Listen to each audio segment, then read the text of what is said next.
Day, the 15th of March 2012. And in this Boardroom Talk special podcast, Stephen Koseff, the Chief Executive of Investec, is with us to talk about the pre-close investor announcement. It's a good innovation that you've introduced some years ago, Stephen. It's interesting to see that not too many other companies have actually followed this. Yeah, we started it about almost 10 years ago, and it means that we report to the market every 2 months. So basically, the market should always be up to speed with where we are at a point in time. I guess people who haven't been following the Investec story that closely will be a little disappointed. The big 4 South African banks all came out with 20% plus headline earnings per share growth. You've got 20% negative in this period coming up for the year to end March. Where are the big differences between yourselves and the other guys? Well, I think what you've seen in South Africa for the large banks is a unwind of impairments in the retail sector. If you look at the equivalent results, they were down also at an operating level. I know one of them was down 14-15%, which is where we're down at operating level. In fact, our South African operations look like they come out flat. So it's just a question of where you're operating and what has happened before. Our big issue in this past year has really been, you've had the Euro crisis, and the Euro crisis has dampened activity levels and put people into freeze mode for quite a big part of the actual year. So that's not good for the investment bank because advisory deals aren't happening, volumes are not there, and you're not getting a lot of activity in your principal space. And then we also had 2 other issues that we needed to deal with. One, we closed a part of our Australian banking business down in the last year, which was our property finance business. And in that process, there's loans that have defaulted that need to be cleared. And we've taken the medicine in this particular year as we've completed the developments because the individual clients defaulted. And now we're selling off the assets. We found that economy is particularly weak in the non-resource sector, and we're not getting the kind of prices that we would have anticipated. So we've had a big write-off in that area. And then we had some model modification in our Kensington, which is a rundown book portfolio, which required extra impairments because of a behavioural modification that was brought about by an FSA thematic review. It's a funny situation. On the one side, the government in the UK is saying you've got to be fair to your customers and you mustn't force them into default if you can help them. So you give them forbearance and you help them get on their feet. And then on the other side, they're saying, well, if you do that, you have to make bigger provisions and you really, it's really a provision as opposed to a loss. So those are the things that really hit us. And then just the general levels of activity are lower. So our revenue really is only down, we expect, between 2 and 3%. Part of that was debt buybacks last year that were not repeated. You make a gain on buying back your own debt, which was about £32 million. And the other part just from lower levels of activity. We've had good growth in fees and commissions and reasonable growth in net interest income. But from principal activities, we're down a lot. When you say principal activities, is that your own trading? All our trading from all different sources. We have multiple areas that would make prices and make markets, and it's also your investment activity as well. So the freeze of Europe has been a big impact. Yeah, that would have been an impact. Obviously, there were big opportunities if one was brave and you started buying Irish bonds and Italian bonds, but no one was brave enough because the other side of the question was, well, how much Irish bonds, how much Italian bonds, how much Spanish bonds, how many Greek bonds do you hold? We were able to say nothing. But the consequence of having nothing means that we didn't make any money from that activity because we just weren't brave enough. It's interesting that you have the property problem in Australia this year. It wasn't long ago that you had the Irish problem. Being a global bank, I guess every now and then you have these bombs going off. Yeah, I think this is all consequence of a financial crisis. So you had a financial crisis in 2007, 2008. It takes time for it to clear. Obviously, America looks like it's getting to a point where it's behind it. Europe are still in the middle of it because they never really took the medicine, and we have some businesses there, and therefore we're taking the heat because they're taking the heat. The UK, we mostly took our heat we didn't really have a big bubble in the UK, and it was only the Kensington book where we took some punishment in the housing market. And then Australia, it was really in the property development space where you just had a fall off the cliff of that particular segment of the market. Even if you look at retailers in Australia, their share price are down 45-50%. And that's because the demand in the general public sector is off pace, whereas in the resource sector, you're seeing strong growth, and that sort of makes the overall economy look good, but it's got this 2/3 struggling and 1/3 doing hell of a well. That's covering the It's an interesting point. Most South Africans would think that Australians have done the same as South Africa, came through this recession fairly well. The point you're making now is, sure, their mining side did, but the rest of the economy as bad as the UK? No. The banking sector is pretty strong. The non-bank financial sector all blew up, the whole lot, all disappeared. But and the banks had some troubles as a consequence of the crisis, but they got support from the government, but no bailouts. They just got guarantees and things like that. So they did a lot because they didn't have any borrowings, the government, so they gave a lot of money back to the people. That started drying out, and now the real issues start coming to the fore. I mean, we're getting a lot of money paid by government to the general public through social grants. So you're seeing the retailers do exceptionally well. And there's a lot of, unsecured lending taking place in the banking sector. So people have got money in their pockets. One has to worry about what happens down the road when this sort of stabilizes. Another issue that an investment bank, and you've got a very big part of your business in that field, must be worrying about is the South African-born Greg Smith. I'm sure you've read what he had to say about Goldman Sachs. I read him. I think he was at school with my daughter because he went to King David Linksfield. And I heard what he said. He was there 12 years. Why was he there 12 years if he was questioning integrity to that extent? He took bonuses over those 12 years. Was happy to take the bonus, and now he's rich enough to be able to go out there and say that his previous firm lacked ethics. There must be more to the story than that. And that's what I was asking you. When do you think this is all going to quieten down, that bankers are going to be taken off the back foot? Yeah, look, I think, the problem that one has is that the politicians attack the bankers. Bankers were culpable, there's no doubt about it. I mean, I was talking to a whole lot of investment analysts today when I gave a trading update, and they were challenging me on dropping our ROE target. Well, they're as culpable as bankers because they're asking you to get this very high return on equity. And to get a high return on equity in banking, you have to leverage very high. Take risks. Yeah, well, you have to leverage. Now, what happened in the UK was all these banks leveraged 40 to 60 times. 7 out of 10 of them actually went broke or had to be taken over.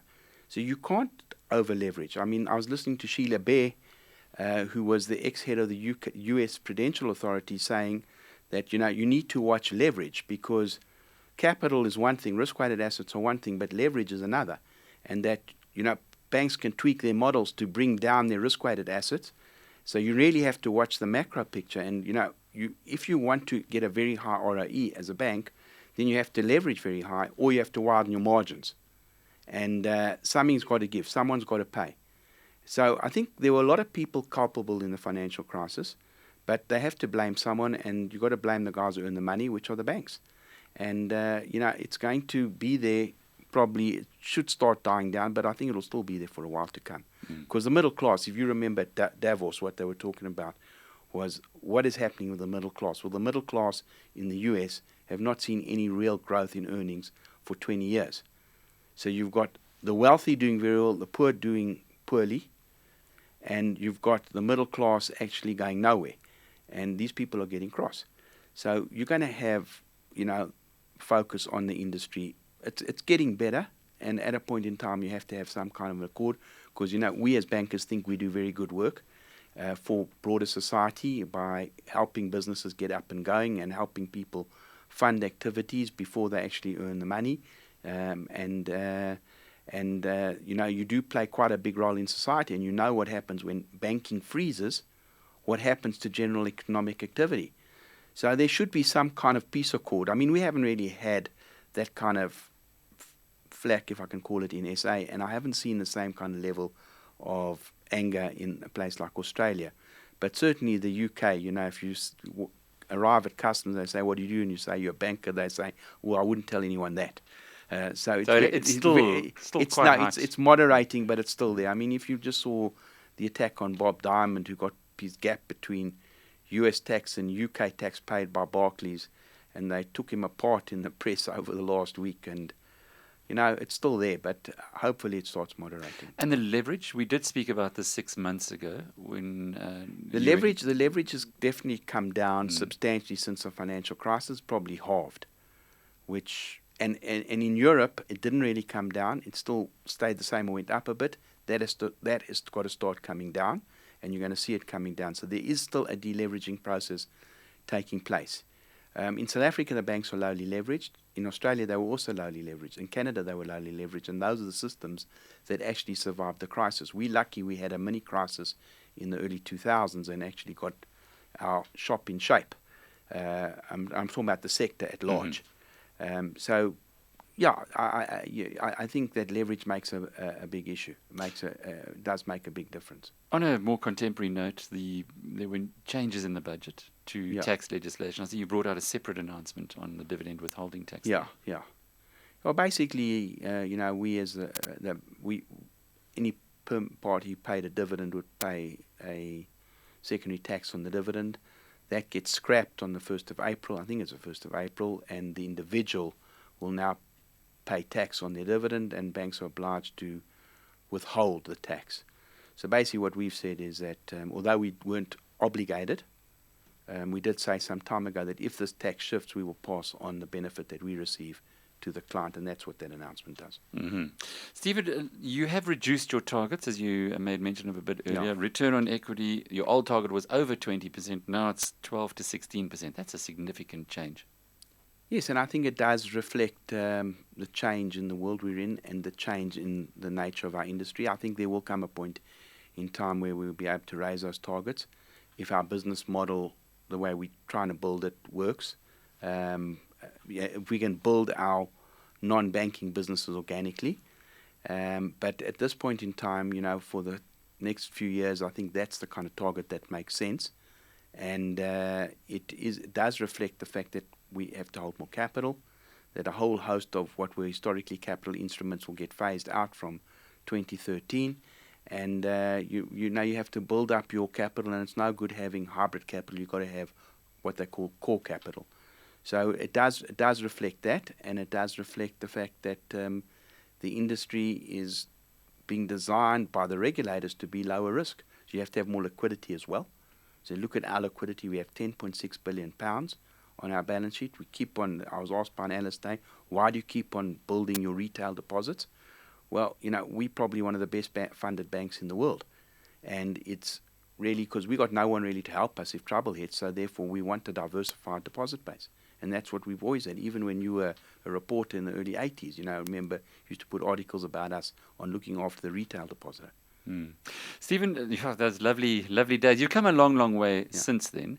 But if one looks at banking into the future, it would suggest, with lower return on equity, that it's not going to be such a sexy place to work. It's not going to be the best paid sector as it has been for most of the last 2 decades. Look, I think the elements of banking that still will be well paid. I think people make a big difference. And, if you want to be competitive, and we compete against global firms, they still will attract very smart people. We have to attract smart people, so we'll have to continue to pay well. So I think the industry will remain an industry that pays well. I think that, yes, from a return on equity point of view, the logic from the regulator's perspective is, well, if I give you lower returns, I've lowered the risk by making you have more capital. Therefore, I shouldn't really affect your valuation because you're less risky and less volatile. We'll see where this lands up in life, but obviously we know that it is an industry in transition. Less so in a developing market like South Africa, very much so in developed markets like the UK, US, and other parts of the world that are developed. So it's not been the best year in the 12 months to the end of March, but what about the year thereafter to March 2013? Any hope? Yeah, I think there's a lot of hope. I think that you can see our costs under control. They've hardly grown. And that, we've made an acquisition which we're busy integrating, and that will add some cost, but it'll also add a lot of revenue. And, our revenue has been stable. I think our underlying revenue drivers, like our loan portfolios, have grown 5%. Our funds under management in stable currency have grown 15%. So there are good underlying revenue drivers. I think we've dealt with our impairment problem. I think that this year we've dealt with I mean, not to say we won't have impairments going forward, but certainly they're going to normalise. And normalise is a lot lower. Normalise is almost half of where we are now. So there are a lot of things that can turn our life quite dramatically, and I think we've dealt with a lot of the big issues. We weren't a bank that had to go to the authorities for help.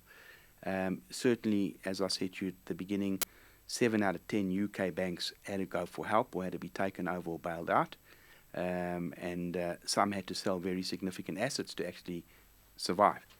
And we didn't have to do anything of that nature. So, we're quite pleased with, and we're not happy with our performance this year, and it is a year one would rather have behind us, but there are good reasons for it.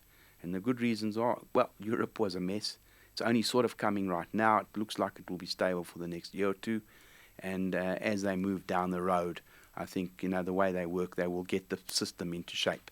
So, those, as long as there are no bombs going off anywhere in the world and that cause the global world to tailspin again, I think we're in pretty good shape. Stephen Koseff is the Chief Executive of Investec.